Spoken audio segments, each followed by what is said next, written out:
where is Andrea? She is in a bit, Andrea. A warm round of applause. Welcome. So you guys just want to take a seat there and get you another mic.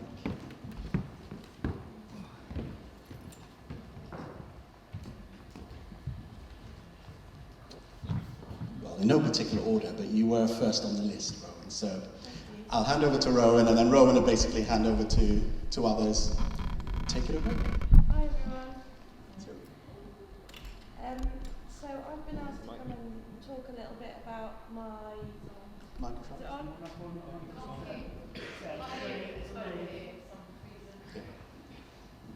Is that better?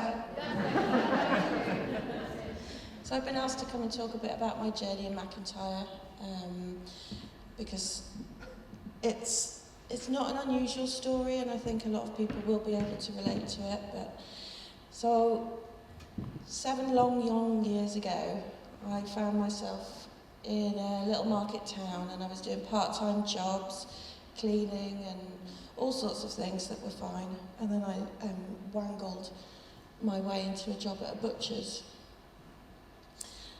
It wasn't my life's passion, let's be honest, but it paid the bills. It fitted around school because I had young children, and I did actually find that I had an amazing talent for making sausages. Won competitions, you know, and recently rekindled that fame, thanks to Patsy. But I was just felt a bit empty. I was sick of smelling of raw meat as well. That's never a good look for anybody. But so I started looking for other jobs. Children were at school, so I saw this one with Mcintyre in a registered care home in Ludlow, and it was waking nights. And I thought, no, I can do that. That'll fit really well.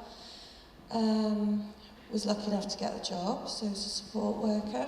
Never worked in care before. Didn't know what to expect, and to be honest, was absolutely terrified. But we made it work, and I then manoeuvred myself onto day shift so I could learn a bit more about how to support people, learn about learning disability.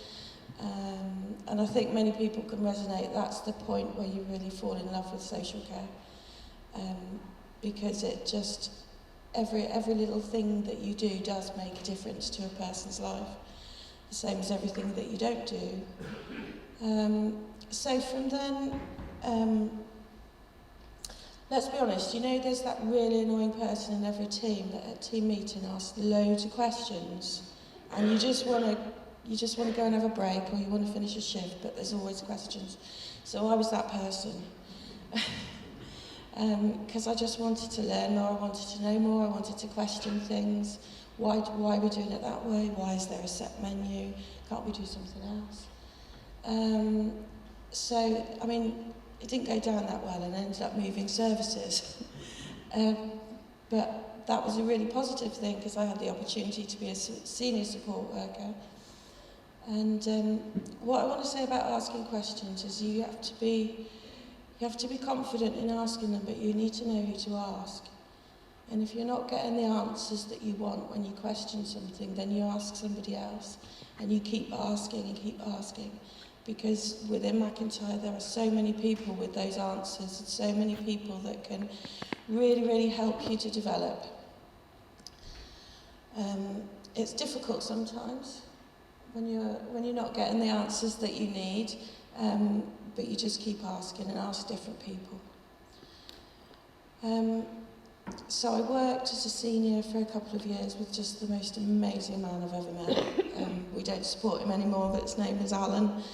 And I think he taught me more about myself and what I enjoyed doing in social care than anybody else.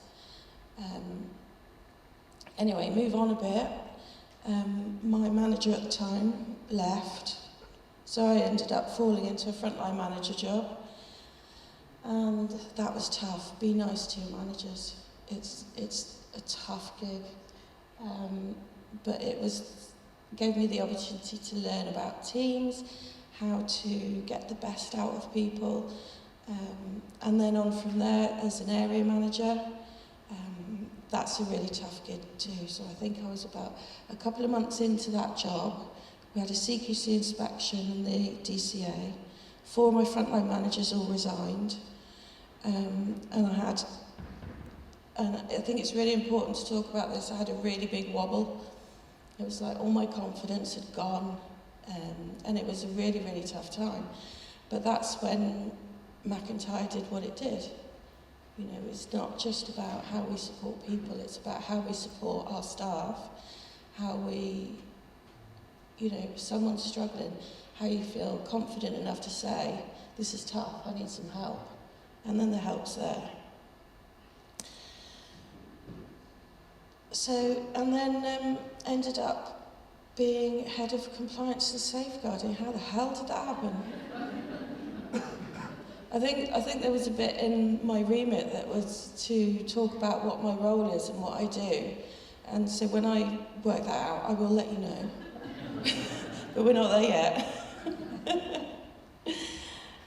So my message is that we're all in this for the same reason. And if you've got a passion for something, so for me the devil's in the detail. And I think that's why I've ended up where I am in this role, because I love the detail.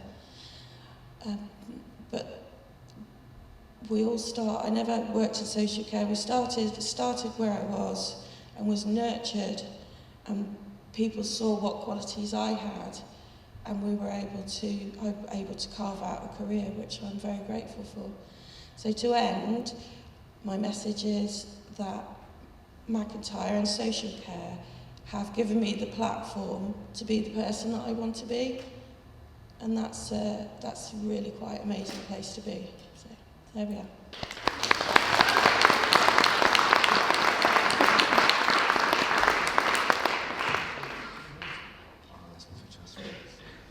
Hi everyone, I'm Azza, head of recruitment. It's been up to just under 6 months now, and I've got a bit of a cold. It's not COVID, so don't worry too much.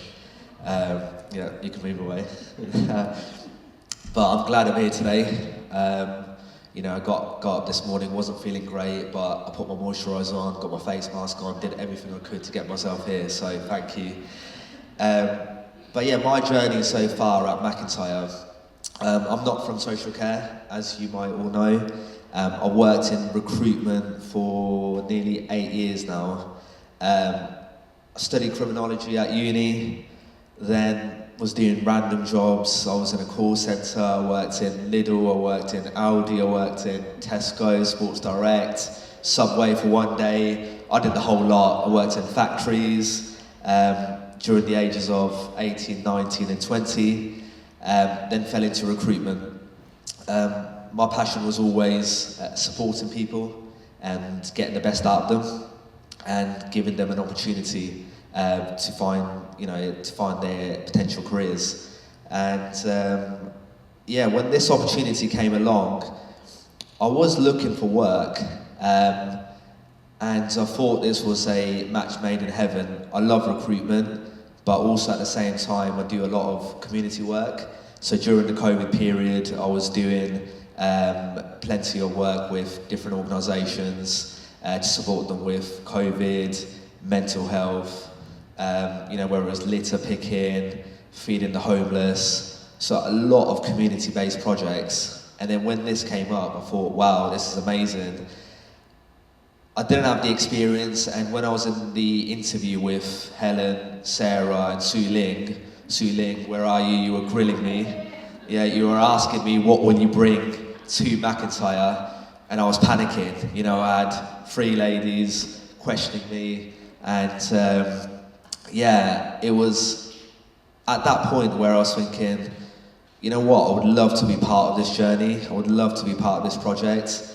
And yeah, I was given the opportunity to start with Mcintyre. It was funny, during the interview, I was saying Mcintyre as Mcintyre, and Sarah Burslem had to correct me at least twice, and I was thinking, shit, I've not got this job. I keep saying Mcintyre.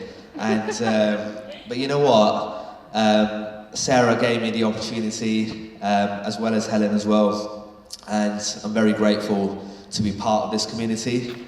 And you know what? The biggest difference I've noticed is that everyone is approachable.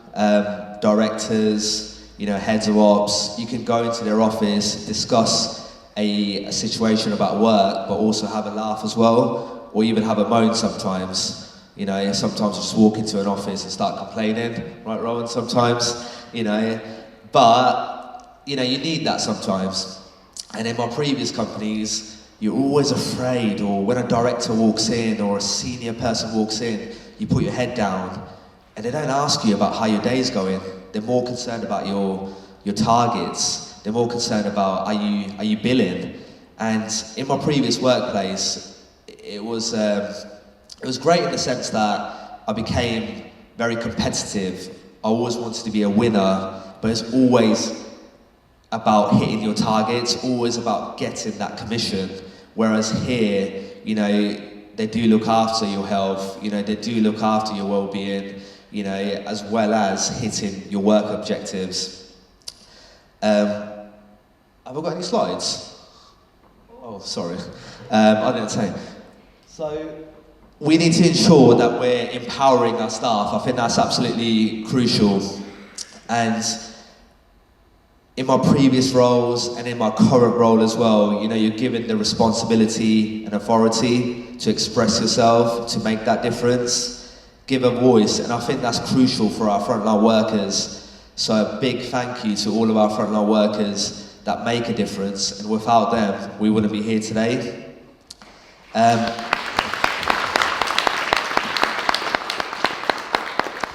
Challenge. Make sure our frontline workers are challenged. Assign them to meaningful work. You know, allow them to progress. Allow them to develop. I know we're having a lot of conversations at this current stage about developing our staff, allowing them to grow within their roles. And I think that's an important aspect of development.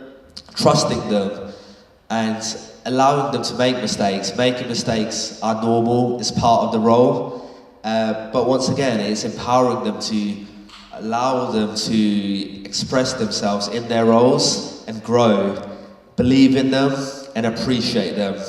And I know we do that quite highly in Mcintyre. And as frontline staff, it's important that you should ask for feedback, self-reflect, you know, look at your strengths and weaknesses and think, am I making a difference at Mcintyre? What could I be doing differently? Where do I want to be in the next 2, 5 to 10 years' time? And I've still got enough time, right? I got told before I start, I've got 12 minutes. After 12 minutes, I'll get kicked off the stage because I do talk a lot. 1 minute left? Really? Oh, wow, okay. So talking about growth as well. So we need to ensure that, you know, you find your purpose, you look at your goals, you know, and you learn new skills. Get out your comfort zone, and that's quite important. Okay, so make sure you challenge your managers, and I'm sure your managers are looking to get the best out of you as well. With regards to mental health as well and your well-being, that's absolutely crucial in the sense that if your mental well-being is not in a great place, speak to your line manager, speak to your colleagues that can get you out of that dark place. You know, we had a quick power hour yesterday with our No Limits learners, and they were given the opportunity, as well as the staff, just to have a nice day outside, nice hour outside, have some cake, tea, but just to self-reflect and talk about the positives. There will be a stand at recruitment where we're going to be discussing the ambassador program, which will be unleashed hopefully very soon. And that'll be working alongside the current community coordinators and connectors. So please do come and have a chat with myself, Catherine Yates and Hayley, who's one of the community connectors, coordinators, so we can discuss the role with you in more detail. Thank you.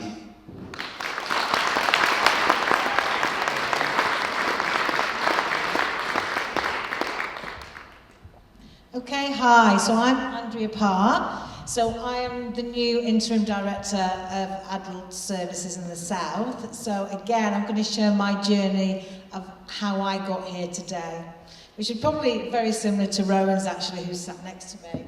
So I started with Mcintyre in 2001 as a support worker, and a job that I absolutely loved doing, and that was in Warrington. I had amazing times, and we really connected to the people that we support and supported on so many things locally. And it was never a real dream of me to progress within the organisation, funny enough. It was just a real passion and ambition to want to learn more, really, very similar to Rowan. So then I became a senior support worker, and it was at that time I realised there's so much more than being just in the role that you're in. And it was Catherine Farrell who kind of connected with me at the time, and we did some person-centred planning training, almost like a train the trainer, and we presented to external organisations, really. So it was my connection with Catherine that really made me want to think about other things that you could do within Mcintyre. So from then on, I progressed to a frontline manager in Mcintyre, which was a really key role in managing teams and learning more about the development of staff, really knowing so much more you can do within the area that you work and in those communities where people live. And it was a real role that I enjoyed, and in that time I was asked to open a service up. Well, it was a home for people that were who all had autism, so it was going to be a specialist service provision that the local authority wanted to fund, and that involved me then also doing a degree in autism as part of my progression and as part of me understanding and leading that team to really understanding autism for those people moving into that house, who that house is still going now today with about 5 different people. Some people are still the same, but people move on. And then the next role I went for was an area manager. And again, an area manager is a really crucial role in making sure that the connections are made, internal and external, outside the organisation, and really making a connection. And it gave me opportunity to work with Catherine Yates, who's very community-based and really pushing for those kind of community connections. And we did, even prior before Great Communities, we really connected with our local communities and really built on those gifts and skills of the people we support, on people setting up their own bowling groups, people setting up their own clubs, and really focused on what the gifts and skills were that the people who drew on our support really wanted to happen. And sometimes that was just more than going to a day service provision. That was more than doing all those things. And people had ambition, and that's where I started to really see an ambition for the people we support, for our staff, and for Mcintyre. And so that was quite a key role for me, and one that then catapulted me into another role, which was a business transformation manager for a short amount of time, before I then went to head of business development in Mcintyre, where we have just developed a growth plan for Mcintyre, which we're going to launch later on, well, early next month, isn't it? It was going to be later on this month, but it's early next month. So within all those roles, there was lots of development opportunities that we have to be aware of, that are opportunities within Mcintyre. Some of the things that I've listed up here are some additional things, just some of them that I was given opportunity, the same as other staff within Mcintyre were given opportunity to do. And so my investors in people, we were once assessors, so it got me to engage with other people within the organisation, with Sonia, who we have over here today. We did lots of leadership qualifications and MVQs, which our learning and development team really invested in us all, and something that I really was ambitious about doing and completing. So anything that I had opportunity to do, I was first to put my name down so I could complete. We did PBS, Team Teach, anything at all that I could have my name on to learn more, I really, really did. And I think that's a great thing about Mcintyre, is that regardless of whether you're a support worker or regardless of whether you're a director, there's opportunities that are not just part of your everyday job. And I think that's really great that Mcintyre invests in us and allows us and creates those opportunities for us all to have. And there's still things now, I mean, the community ambassadors, that's another role that people could have if they wanted to, which I'm sure, I think as is stalled, you can talk about that as well. So the great thing about Mcintyre is all the additional things that you could all have opportunity to take part in or to volunteer for. And that's something that I was really, really driven to do within any role that I've ever had, is do those extra things. And I want to really talk about my proud moments in Mcintyre. There's so many proud moments that I have, and I'm really, really proud, not just to work in #proud to work in social care, but #proud to work for Mcintyre. And I want to talk about this first, though, before I go about that. I'm also a shared lives carer with Mcintyre, so every other weekend I have a young adult who comes to spend the time with me. And this was a picture taken from Sunday this week. And the young lady in that picture allowed me to use this photograph, but only if I got a response from you all of how you feel about this photograph. And she said, please will you let me know what they all said. So this was Jess in Blackpool at the weekend, and her day, we have the weekend that she spends at our home, and one of the things that's really important to her, Jess has autism as well, and sometimes she'll find things quite difficult and challenging, and that day should have been going on a train to Blackpool. The train was a key part of that trip, and the train was cancelled with the train strikes, but we'd done a lot of preparation work with her beforehand, so although she was really, really disappointed, we could exchange that for a tram in Blackpool, so she still went on something that was really, really important to her, and she had the best time and the best day. So again, doing something additional is really, really important for me in my role, as not just being a director, as I am now, but also doing something else that means a lot to me and that I can still support on the ground, just as you do, really. And then this is a really proud moment for me and for Mcintyre and for our team, is that in our 2018 CQC inspection, we was awarded outstanding in all 5 domains in Mcintyre for all the work we had done. So a really key thing. But what I wanted to say, that CQC outstanding didn't come from me, it came from all the investment in all the other things that I've said that we put into the area. We took on board all the different resources that we have in Mcintyre, whether it's our training and development department, whether it's our recruitment and retention, our compliance, all the different resources that we have on Mcintyre, all the health groups, the special interest groups, which impact on the people we support.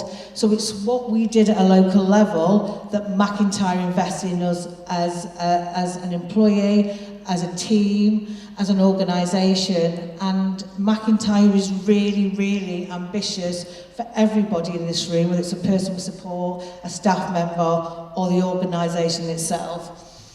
So I've shared this picture. I was going through some pictures about being ambitious, and this was a picture. There's our previous CEO there, our current CEO there, our previous director, some amazing people we support, and some staff that have worked for us for over 30 years. And I think this picture summed up quite a lot. Some of the people we support in this photograph are really, really amazing. Hannah, who's in the photograph, is amazing at yoga, and during the pandemic she did some singing with signs that really engaged other people, and she became a little bit of a star. A member of staff there who's still still works for us and been there 30 years at Mcintyre in the same role, but absolutely loves his role and is not wanting to progress in a route that I have progressed in, but is really happy in his role, and he's really ambitious for the people we support. And I think everybody in this picture here, this was a 30th celebration in an area that we were in at the time, but the ambition in this is about ambitious vision for our future. And although changes are made within Mcintyre, and as Seb's moving on as a director and I'm taking on that role, it's not about me bringing the same thing that Seb has brought, it's about me bringing something different in my experience. So it's about rejoicing those changes and those differences, and Mcintyre's really great at embracing differences, but for us all to be ambitious for each other, for the people we support, and for our own organisation, and be really proud to work for Mcintyre.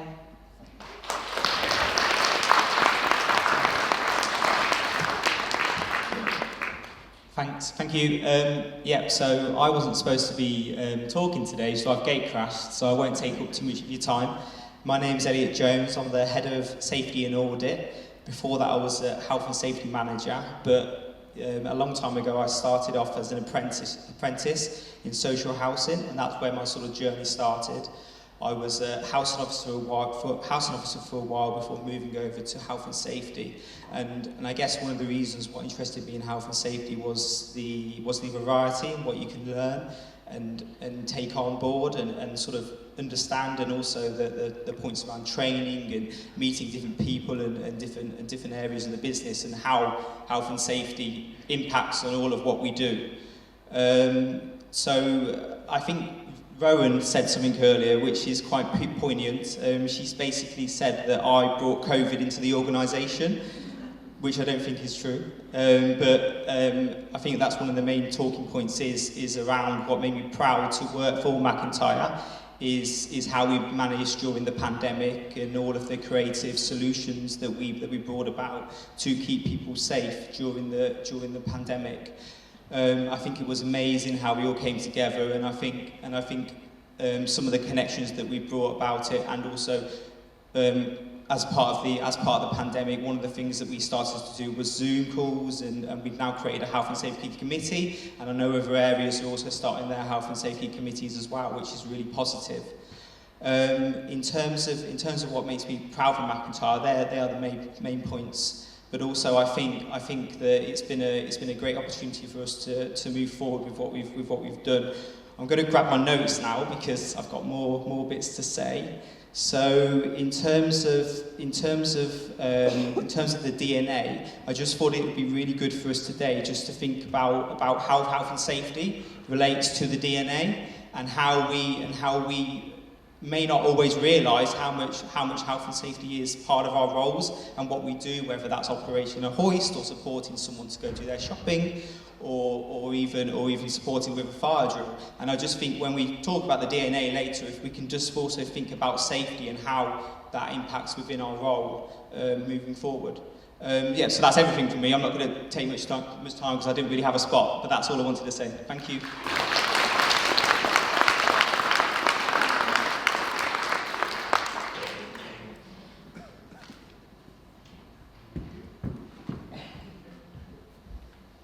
Thank you to all of our guest speakers.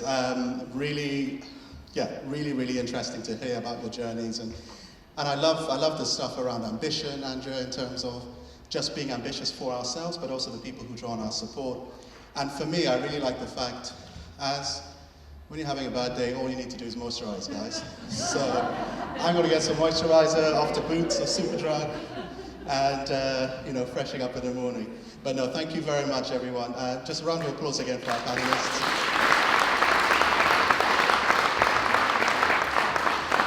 And as it says up there, we're going to have a quick 15-minute comfort break, stretch our legs, have a coffee, and when we're back, we'll have Made by Mortals. So